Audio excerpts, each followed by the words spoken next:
Minsan iniisip ko, nakakabilib din. Alam naman natin po na si Miss Chris Aquino matagal nang wala sa showbiz kasi nagkasakit nga po. Sabi niya dito sa report ng ABS-CBN, I miss the old me. Siyempre, yung dati niyang ginagawa, lagi siyang nasa limelight, lalo sa ating mga panahon ng ating kabataan. Walang tago-tago kay Chris Aquino. Yan ang rason kung bakit gustong-gusto siya ng maraming mga fans. Napaka-prangka. Kaya ang bansag sa kanya, the one and only queen of all media. Chris Aquino has just a few trusted people in her life. And that includes her friend Dindo Balares, yung kanyang publicist and former tabloid entertainment editor. Balares has seen Aquino in her... Hindi ko na lang makuha. May picture kami noong 2010, kampanya ng kanyang kapatid na si Noynoy Aquino. Nagpapagang mga balita at pagtalakay sa mga isyu ng lipunan. Bulsa! Opinyon, banat at paglalantad sa katotohanan. Bulsa! What you see is what you get. You decide. Hello po mga kababayan, si Dante Maravillas. So dito muna tayo uli sa ating podcast, Life with Dante M. Pag-usapan natin si Miss Chris Aquino. Biglang dumaan kasi yung kanyang kwento sa timeline ko ngayon. Minsan iniisip ko, nakakabilib din. Alam naman natin po na si Miss Chris Aquino matagal nang wala sa showbiz kasi nagkasakit nga po. Pero makikita ninyo ang sabi nga, fighting spirit niya despite ng kanyang kalagayan. Napakaseryoso yung sakit na dumapo sa kanya po. Pero nandoon ang kanyang pakikipaglaban para sa buhay. Yung fighting spirit, di ba? Nandoon yung kanyang paniwala na malalampasan niya ito. Sabi nga, this thing shall pass. Yan nakakaawa po yung itsura. Malayo na sa dati niyang itsura noon, mga kababayan. Sabi niya dito sa report ng ABS-CBN, I miss the old me. Siyempre, yung dati niyang ginagawa, lagi siyang nasa limelight. At maganda siya, pinagkakaguluhan palagi ng mga fans. Tingnan mo siya, buhay na buhay, mga kababayan noon. Although may pagkamaldita yung ugali niya. Pero ang nagugustuhan ng maraming mga fans sa kanya, mga kababayan, wala siyang tinatago sa buhay. Pati yung mga kahihiyan sa buhay niya. Alam na ninyo kung ano yung mga nangyari sa love life niya po. Talagang ganoon. May mga pagkakamali tayo, lalo sa ating mga panahon ng ating kabataan. Walang tago-tago kay Chris Aquino. Yan ang rason kung bakit gustong-gusto siya ng maraming mga fans. Napaka-prangka. Kaya ang bansag sa kanya, the one and only queen of all media. Bukas na libro, mga kababayan, ang kanyang buhay. At siguro yung iba naiinis sa kanya, pero marami pa rin ang humahanga. Magaling naman talaga. Magaling naman talagang actress, mga kababayan, si Chris Aquino. Ang katotohanan niyan, isa siya sa mga paborito ko noong panahon. Yung mga movies niya, yung kabataan pa niya, mga kababayan. Sabi niya rito, I miss the old me. Chris Aquino has just a few trusted people in her life. And that includes her friend Dindo Balares, yung kanyang publicist and former tabloid entertainment editor. Balares has seen Aquino in her prime years, when everything she said was news, and now in her quiet life with health issues. Kaya siya tinagurian, mga kababayan, na queen of all media. Lahat ng galaw niya, pinagkakaguluhan ng mga entertainment press. Gigil na isulat, mga kababayan, ang tungkol sa kanyang buhay. Kasi nga, napaka-prangka. Actually, yung bansag niyang queen of all media, kasi po, sa movie, sa radyo, sa television, pati sa mga magazines, pinasok ni Chris Aquino. Kaya doon siya binansakan na queen of all media. At pati yung social media sana, kung hindi siya nagkasakit, mayroon siyang channel na sarili. Kaya lang, yun, nagkasakit na siya po, mga kababayan, naputol yung kanyang trabaho. Kailangan niyang magpahinga muna, siyempre, para magpagamot sa Amerika. Matagal na matagal yung kanyang gamutan, mga kababayan. And until today, hindi pa siya makarecover. Pero ang kahanga-hanga, mga kababayan, pag hindi mo pa time, ang daming mga artista, di ba, na Hindi man natin nabalitaan na may sakit, yung biglaan na lang po. Biglaan na nagkasakit, tapos mabilis yung kanyang pagpanaw. Pero itong si Miss Chris Aquino po, matagal na nagkasakit. Until today, nakikipaglaban sa buhay. Di ba? Talagang hindi pa niya oras, mga kababayan. And she is hoping na makaka-recover pa rin siya, mga kababayan, at makabalik sa dati. Yung sabi dito sa kwento ng ABS-CBN, after retiring from showbiz writing, Balares, who now calls himself a farmer, would post updates about the Queen of all media on Facebook so that her devoted fans could see if there were any new developments regarding Aquino's health. He recently revealed that Aquino stayed in a private resort for 10 days, eating organic food prepared by him because she misses Balares' homemade meals. Lagi kasi siyang kasama noon. Ngayon, nang magkita sila ni Dindo, mga kababayan, sabi ni Chris Aquino, nakita mo na ang kalbaryo ko, Kuya Dindo. Aquino told Balares, which he shared on his Facebook page, along with a photo of Aquino wearing a pink shirt and not looking like the full of life host that people used to see. Hindi siya nahiya na ipakita yung kalagayan niya. Nakaawa-awa. Tingnan ninyo. Grabe yung pagpayat niya, pagbagsak ng kanyang katawan. Personal ko siya na nakita na si Chris Aquino, mga kababayan. May picture nga, hindi ko na lang makuha. May picture kami noong 2010, kampanya ng kanyang kapatid na si Noynoy Aquino for president, running for president. Na-invite ako ng partido, yung Partido Liberal. Pumunta siya dito to endorse Noynoy Aquino. Kinampanya rin. May picture po kami. Hindi ko na, dyan lang yun na nalagay ko sa nawala na.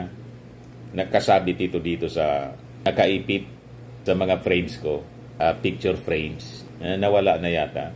Full of life pa siya noon, mga kababayan. Bata pa at saka maganda pa yung hubog ng kanyang katawan. Hindi pa nangangayayat. Wala pa siyang sakit kasi Pero ito na siya ngayon. Tumanda, nangayayat, very sickly ang kanyang itsura po. Pero medyo maganda na rin siya. Medyo may improvement na siya kaysa yung mga naunang pictures na napublish, mga kababayan. Na akala natin nga babawian na ng buhay. Pero tingnan ninyo, buhay pa siya hanggang ngayon. Hindi pa niya oras talaga. Nauna pa yung ibang mga artista na hindi man natin nabalitaan na may sakit, pero biglang nagkasakit, ayon, namatay. Kaya marami pa rin ipagpapasalamat itong si Miss Chris Aquino kasi binibigyan pa siya ng pagkakataon ng ating Panginoon, mga kababayan, na mabuhay para siyempre sa kanyang mga anak. Yung anak pa naman niya, mga kababayan, yung isa autistic po, si Josh, si normal, yung anak niya kay, yung basketball player po, kay James Yap. Kasabi ni Chris, nakita mo naman ang kalbaryo ko, Kuya Dindo. Ito ang marahan at mahinang sabi ni Chris habang nakaiga at inaalalayan ko siyang may ayos ang lapat ng kanyang ulo sa unan, sabi po ni Balares. Nasa gitna kami ng isa sa aming mga pag-uusap nang samahan ko siya for 10 days sa kanyang paninirahan sa private resort ng kanyang generous at maalagang family friends. Makikita ninyo, yung nag-aalaga, yung mga family friends. Kasi nga po, hindi siya nagka-family na yung permanent. Laging hindi siya mapalad, mga kababayan, pagdating sa love life. Yun din yung nakakaawa sa kanya. May latest sana, di ba? Isang politiko. Ayun, mga short-lived lang lagi. Hindi nga isang buwan, yun, 3 buwan, mga kababayan. Tapos, nabalitaan natin, wala na naman yung isang politiko. Marami kaming mga napagkwentuhan at humingi ako ng permiso na isulat at ishare sa kanyang loyal followers, pati pictures. Pumayag naman si Chrissy. So ito na nga yung picture niya, mga kababayan. Kung iba-iba, hindi na to gagawin, mga kababayan, ni Chris Aquino. Na makita siya ng kanyang mga fans na kaawa-awa yung kalagayan, di ba? Pero okay lang sa kanya. Kasi siyempre, yung mga fans niya, mangungumusta kung ano na yung kalagayan. That is normal. Sabi rito, hindi man sinasadya ni Chris, binigyan niya ako ng biggest lesson sa buhay na ito habang inaalagaan siya.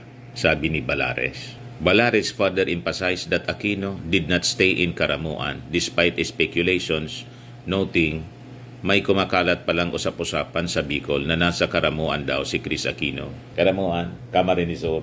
Pero ang sabi, hindi man totoo. Baka gusto lang na itago, siyempre, para sa privacy. May sakit yung tao, baka dumugi ng mga fans. Siyempre, yun ang iniiwasan. Kaya yung pagkalat ng mga kwentong ganito, kailangan ma-address agad kasi may istorbo yung tao, di ba? May sakit pa naman. Sunod-sunod ang mga kaibigan at kapwa Bicolano na kumukontak at nagtatanong sa akin para isahan na lang ang sagot dito na lang po. Sabi niya, hindi totoo. Wala po si Chris sa Caramuan at wala rin po ako yan. He clarified. Camsor, yung Camarines Sur, katabing probinsya ng Albay, yung lugar po ni Leni Robredo. Si Leni Robredo, dating Vice President sa Kwansya, Naga City. Caramuan, sakop ng Camarines Sur. Pero yung Naga, capital city ng Camarines Sur. Lugar ni Villapuerte, yung gobernador at saka yung congressman. So ano yung latest sa kwento tungkol kay Chris? Ito na nga. On June 17, Balares shared another update regarding his famous friend, stating that remarks about people missing her iconic presence on television have a deep impact on her. Siyempre, dati mong ginagawa. Di ba? Biglang nabago. Talagang, that is, it's a mental torture kahit sa kanino man, mga kababayan. Nawala ka sa dati mong ginagalawan, sa dati mong mundo, sa iyong dating nakasanayan. Yung routine mo, very busy ka palagi at lagi kang may mga kausap na mga tao and lagi kang pinag-uusapan and bigla, ito yung kanyang buhay, mga kababayan. They were discussing the viral video about how much viewers miss Aquino, which including her iconic TV moments and famous lines. Balares wrote on Facebook, pero hindi roon natapos kasi hanggang nakauwi na ako, tuloy ang usapan namin sa chat tungkol sa viral video. Aquino told Balares, you were asking me what I believe sets me apart. It's because I can laugh at the weirdest things that come popping out of my mouth. She added, when you can laugh at yourself, winner ka na, because having the ability to take life in all its quirks is what keeps one from getting too full of yourself. My mom and dad had that, and thank God, I also inherited it. Sabi po ni Miss Chris Aquino. Ngayon, sinare niya rin kay Balares how much she misses her old self and how much it hurts. Nakakalungkot talaga, mga kababayan, na dati, kada bukas ng television, ayan, makikita mo yung mga TV plugs ng mga programa ni Miss Chris Aquino. Di ba? Matagal na panahon yung kanyang pag-host ng mga top-rated programs. Kaya sabi niya rito, tinamaan ako, Kuya Dindo. People do not realize how much I miss the old me. Aquino said, reacting to the viral video. But I am human and it hurts so much, sabi po niya. Balares concluded, natulala na lang ako, di malaman kung ano ang isasagot. Aquino's publicist and friend would often share encouraging words and prayers on Facebook, with one of his prayers being for Aquino's complete healing. He has protected Aquino in the majority of their controversies, but he is praying for health this time. Talagang totoong kaibigan din, mga kababayan, itong si Dindo Balares. Ayan si Dindo Balares, mga kababayan. Yung mga post niya, mga old photos ni Miss Chris Aquino. Post niya, mga kababayan, sa Instagram. Ito yung mga reactions ng mga netizens. Get up, dress up, even around the house, and you'll feel good. Life has lots of twists and turns, but still live. Sabi ni Campos Grace, artist with the purest character. Sabi ni Ikim, Chris, ganyan talaga buhay. Isipin mo na lang, marami nang namayapa at ikaw ay andyan pa rin. Smile on your heydays. Celebrate life. Sabi ni Cherito Burak Balana, there's something sacred in remembering your old self, not to mourn what was lost, but to remind your heart that healing is possible. That vibrant, healthy version of you was not left behind. She's still waiting patiently within, trusting in God's perfect timing for her return. Like Job, you're walking through a season of trial and pain, not as punishment, but as a pathway to deeper strength, humility, and grace. What feels like loss now may actually be preparing you for a restoration far greater than before, so that you can be an inspiration to others who too undergo similar excruciating pain. God is not done with your story. The same God who allowed Job to be tested is the same God who doubled his blessings in the end, because Job never let go of his faith. Hold on, even in your quiet suffering, heaven hears you. The Lord blessed the latter part of Job's life more than the former part. Yan ang biblical story po ng buhay ni Job na nabulok yung katawan, daming sugat, naubos yung kanyang mga properties. Pero in the end, nakikita ninyo yung buhay ni Job na heal siya. Then yung kanyang kayamanan na doble na triple pa. Di ba? So tama yung sinabi ng isang netizen. Yung ating Panginoon hindi pa tapos in dealing with the story of Chris Aquino. Life story of Chris Aquino. Ayan siya, mga kababayan, sa kanyang prime years sa television, sa showbiz.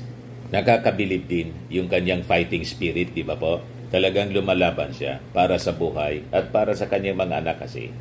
Sabi ni Christina Rose Sarate, as much as I was not really a fan of you as a celebrity, you were still very much present while I was growing up.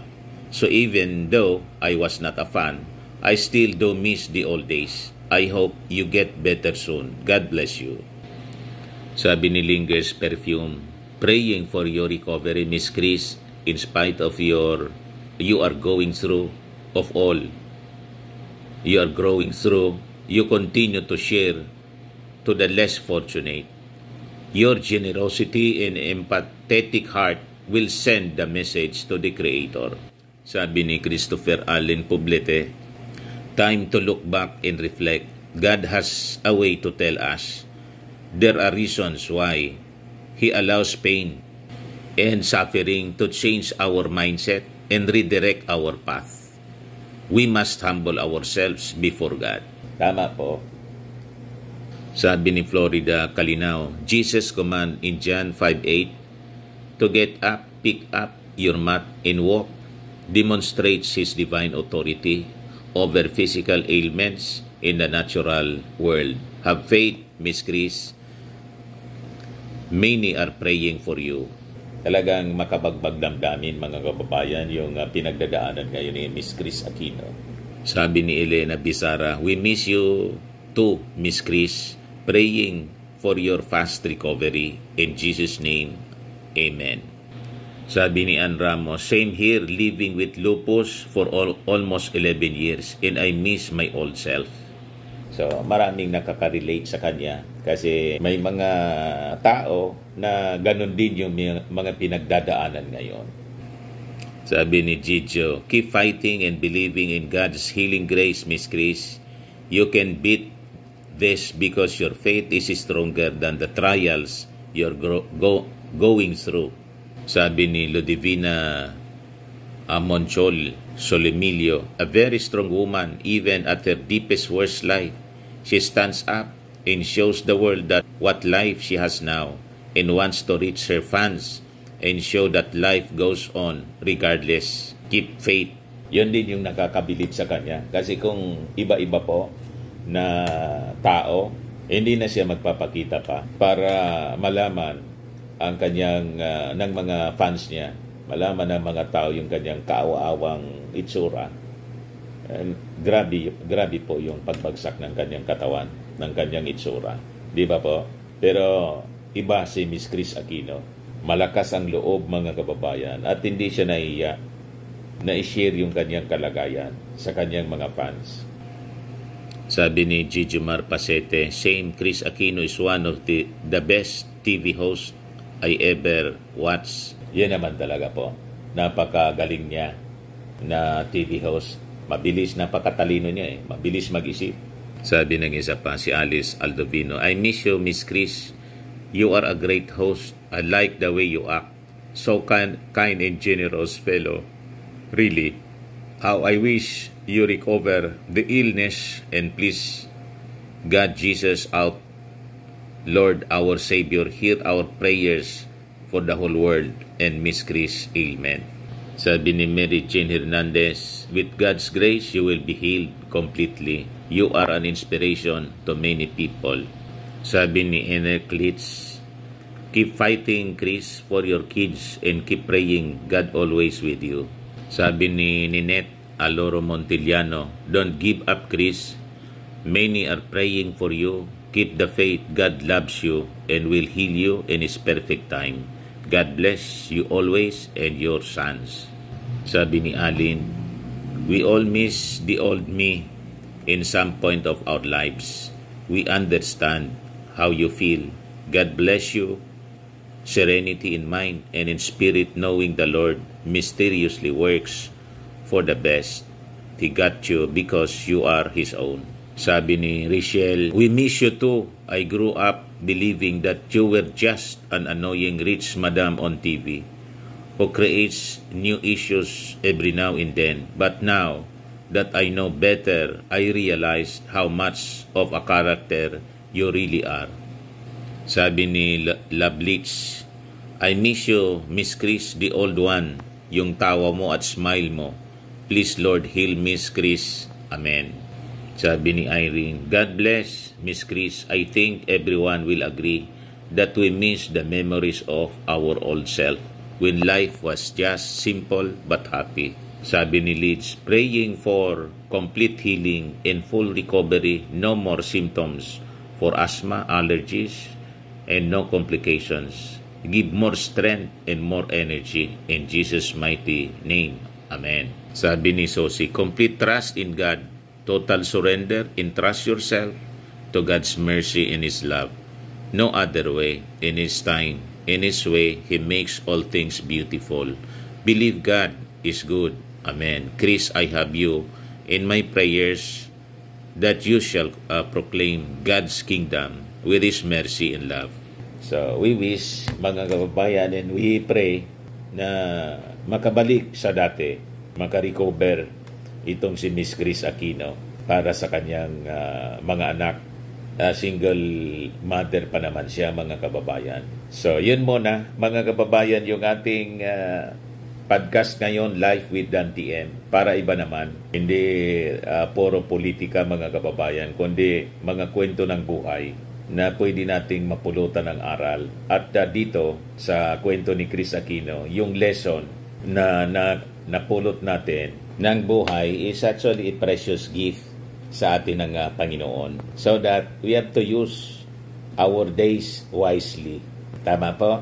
So, kung hindi pa po kayo nakapag-subscribe dito sa ating YouTube channel, Life with Dan TN, click subscribe nyo po. And share naman po ninyo sa inyong mga kaibigan ng ating podcast. Ako po si Dante Maravillas. Bye-bye. Ito naman God po, bless. Firmax Firming and Lifting Cream. Pinapahid po sa mga pulses in affected area. Mainam po sa paninigas ng mga kaso-kasuan. Ito naman po, Automax Radiant Serum. Sa mukha naman yung application. Anti-aging po siya. You will look 10 years younger than your age. Sa mga cancer patients naman po, baka lang gusto ninyo itong itry. Neng siya Red Mix Fruit Drink. Hindi mo po siya gamot, food supplement siya. Kaya lang, gawa siya mga kababayan sa goji berry. Yung goji berry may anti-cancer properties. O ngayon, yung mga inquiries ninyo, dumiritso na lang kayo sa aming messenger sa Facebook para masagot namin agad. Ayos pa? Ayos na ayosan niya, Mr. Maravilla. But anyway, ito po pala yung aming bagong product na binibenta online. I am worldwide amazing pure organic barley powdered drink mix from Australia. Negosyo to ng aking anak na architect entrepreneur Riz Maravillas. Ayan po. Kontakin na lang po ninyo siya, Riz Maravillas on Facebook. Ang mga health benefits niya, boost immunity, improves digestion, enhance energy levels, packed with antioxidants, prevent cancer. Sa mga nagana po ng malinis and spacious fitness gym, pumunta lang po kayo sa aming Colossal Fitness Gym. May Grab car rental din po kami. Ito naman po yung bago naming product na binibenta online. Eye Glow Serum, whitening po siya. Tingnan ninyo yung epekto sa aking anak na architect before and now. Yung mga inquiries po ninyo, dumiretso na lang kayo sa kanyang Facebook account, Riz Maravillas.